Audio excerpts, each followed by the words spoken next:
I'm old enough that I remember manually searching through all the text in a document for one word and replacing it with another, all by eye, hoping I didn't miss one instance. And all I can say is thank goodness for the Find Change feature, which lets me do it all now with a single click.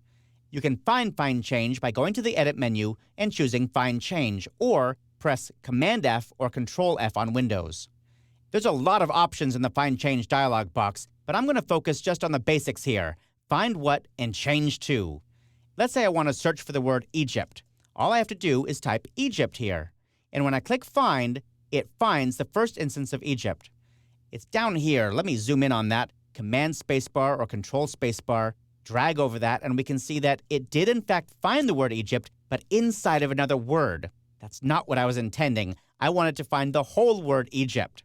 But fortunately, InDesign lets me change the scope of what it's searching for, and it's all based on these little buttons down here. And I have to be honest with you, I almost never remember what those buttons do. There's just too many of them. So I move the cursor on top of them until I see the little tooltip. This one is Include Locked Layers and Locked Objects. This one is Include Locked Stories. This one is Hidden Layers. And I'm just going to go through these one at a time until I find what I'm looking for. Master pages, footnotes, case sensitive. That could be useful at some time, but not right now. And this one, here we go, whole word. I want to find the whole word of Egypt. So I click on that button and try again. I'll click Find, and it jumps to the next instance of Egypt, but only as a whole word. Of course, find what is only half the equation here. Sometimes we want to find a word and change it to something else. For example, I'm going to type 2 dashes in here. I want to find everywhere where the author typed in 2 hyphens instead of a regular M dash. And I'm going to change it to the M dash by typing an M dash in here.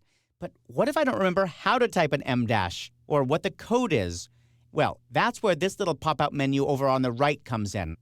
I don't know why they use the @ symbol there, but whenever you see an @ symbol pop-up menu, it means special characters. So I'm going to click on that, and we can see all the special characters, the invisible characters, the interesting glyphs, and so on, that InDesign knows about that I may not know how to type.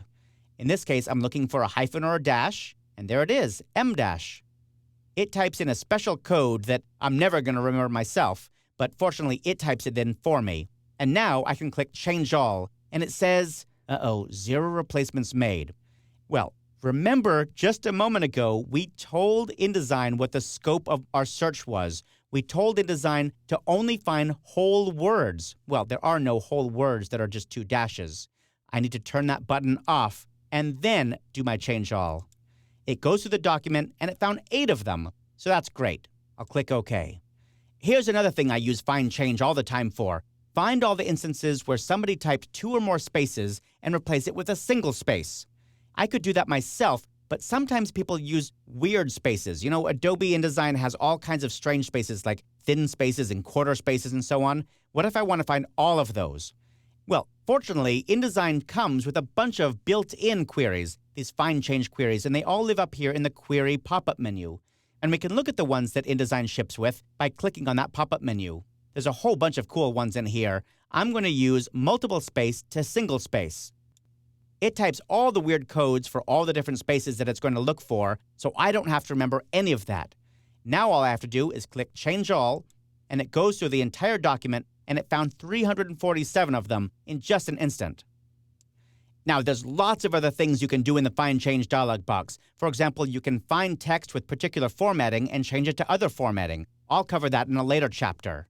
You can also do this thing called grep Find Change, which is what it used to find all these multiple spaces.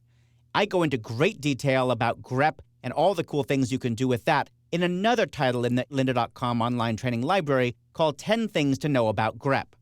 Glyph Find Change lets you search for a very particular character in your document, and Object Find Change lets you find and change object formatting. For example, you might want to change all of your red frames into blue frames. You can do that with the Object Formatting Find Change, and I'll cover that in a later chapter too.